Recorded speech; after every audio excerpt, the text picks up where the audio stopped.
بیانات کے لیے ہمارا یوٹیوب چینل مولانا محمد انور آفیشیل کو سبسکرائب کریں۔ نحمده ونصلي على رسوله الكريم أما بعد فأعوذ بالله من الشيطان الرجيم ولا تسعر خدك للناس صدق الله العظيم۔ محترم سامعین ناظرین، میرے واجب الاحترام ناظرین، قرآن کریم کا زیادہ تر حصہ وہ مشتمل ہے ادب اور اخلاق۔ انسانیت کو ادب سکھاتا ہے اور اسی طرح قرآن کریم انسانیت کو اخلاق کی طرف لے آتا ہے۔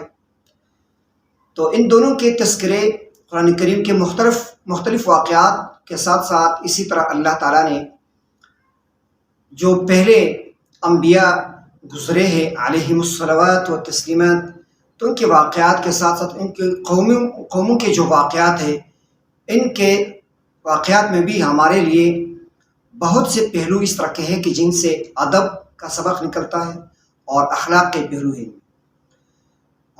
تو سب سے پہلے میں آپ کو بتاؤں کہ لقمان علیہ السلام کا تذکرہ اللہ تعالیٰ فرماتے ہوئے قرآن سورہ لقمان میں، لقمان علیہ السلام اپنے بیٹے کو ادب اور اخلاق سکھاتے ہوئے وہ فرماتے ہیں کہ وَلَا تُسَعِّرْ خَدَّكَ لِلنَّاسِ، لوگوں سے اپنا گال نہ پھیرو، نہ پھیلاؤ، اور بات کرتے ہوئے ازراہ غرور منہ نہیں پھیرنا ہے، اور اسی طرح وَلَا تَمْشِ فِي الْأَرْضِ مَرَحًا، زمین میں تکبر اکڑ کر نہیں چلنا۔ یہ دونوں ادب ہے، اخلاق ہے، اور اسی طرح صحابہ اکرام کی طفیل امت کو سبق ہے وَلَا لَا تُقَدِّمُوا بَيْنَ يَدَيِ اللَّهِ وَرَسُولِهِ، اللہ اور اللہ کے رسول سے آگے نہ بڑھو۔ لَا تَرْفَعُوا أَصْوَاتَكُمْ فَوْقَ صَوْتِ النَّبِيِّ، حضور امام الانبیاء کی آواز سے اپنی آواز پست رکھ کے بلند نہ کرے، یہ ادب اور اخلاق کا سبق ہے۔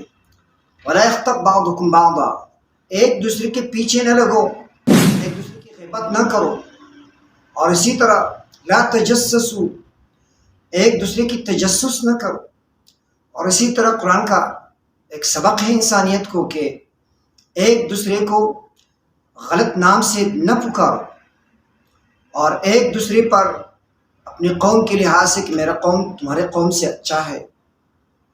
تو یہ اللہ تعالیٰ نے قرآن کریم میں انسانیت کو یہ سبق پڑھایا ہے۔ اور اسی طرح ایک مرتبہ حضور علیہ السلام کی مجلس میں جن آئے تھے، تو جتنے جن آئے تھے انہوں نے فلما حضروه قالوا انصتوا، جب انہوں نے قرآن کریم کو سنا تو چپ رہے۔ پھر اس کے بعد قضی ولوا الی قومهم منذرین، جب یہ انہوں نے سنا قرآن کی ہدایات کو تو پھر وہ اٹھ کھڑے ہوئے اپنے قوم کے پاس گئے۔ تو قوم کے پاس جب یہ جن گئے تھے تو انہوں نے جو باتیں کہی ہے قوم سے، اللہ تعالیٰ کو بہت پسند آئے تھے۔ اللہ نے ان کو قرآن کا حصہ بنایا سورہ جن میں۔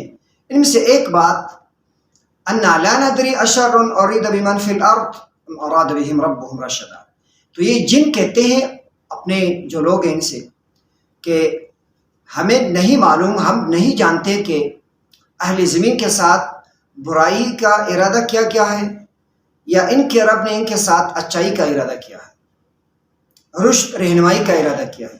تو اب دو باتیں ہیں، ایک خیر ایک شر ہے۔ تو جب شر کی بات تھی وہاں پہ مجہول کے طور پر اللہ تعالیٰ کا نام نہیں لیا، لیکن خیر کی بات کے ساتھ، رشد رہنمائی کے ساتھ اللہ تعالیٰ کا نام لیا ہے، اللہ تعالیٰ کو ذکر کیا ہے۔ تو یہ بھی اس سے ادب کا ایک پہلو نکلتا ہے۔ بہت سے لوگ ہم سنتے ہیں کہ ہم پوچھتے ہیں ان سے کہ کیا حال احوال ہے، تو کہتے الحمدللہ، بس گزارا ہے۔ تو اب الحمدللہ کے بعد اب جو کہتے ہیں کہ اب گزارا ہے، تو یہ حمد کے ساتھ آپ جو ہے شکایت بھی کر رہے ہیں۔ تو ہمیں کبھی بھی اللہ تعالیٰ کی جب بھی ہم اللہ کا ذکر کریں تو ادب کے ساتھ کریں، کوئی شکوہ گلہ یہ ہمیں نہیں کرنا چاہیے۔ ہم اللہ کے بندے ہیں، ہمیں ہر حال میں اللہ تعالیٰ کا حمد و ثنا اور اللہ تعالیٰ کا تعریف اور اسی طرح اللہ کا شکر بیان کرنا چاہیے۔ اللہ تعالیٰ کا فضل و کرم ہے ہر حال میں ہم پر، وہ ہمارا خالق ہے۔ اور اسی کے ساتھ بہت سے آیات میں اللہ تعالیٰ نے والدین کے ساتھ انسانیت کو سبق پڑھایا ہے۔ وبالوالدین احسانا، والدین کے ساتھ اپنے حسن سلوک سے پیش آنا ہے، احسان کا معاملہ کرنا ہے۔ ایک انصاف، بالکل برابری، اور ایک احسان، یہ انصاف سے بھی آگے ایک درجہ ہے۔ تو یہ والدین کے ساتھ اپنے احسان کرنا ہے۔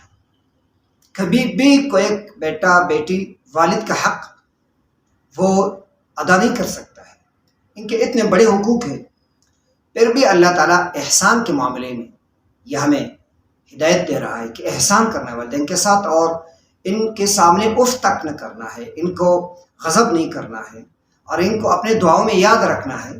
تو یہ سب اخلاق کے اسباق ہیں۔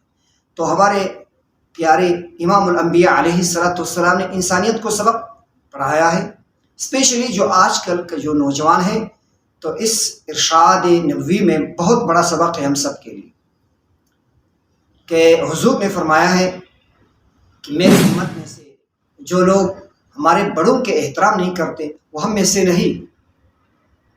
تو ہم تو ایک دوسرے کو آج کل جانتے بھی نہیں، کچھ انفارمیشن، چند ایک معلومات، وہ بھی ناقص، بغیر ریفرنسز کے، وہ بھی رٹا ہم نے لگا کہ کچھ سیکھا ہے اگر، تو وہ اپنے کو اتنا بڑا سمجھتا ہے کہ آج کے جو قطب الاقطاب ہے، بڑے ہیں ہمارے، تو ان کو بالکل پلے میں نہیں لاتے کہ آپ نے کیا دیکھا ہے۔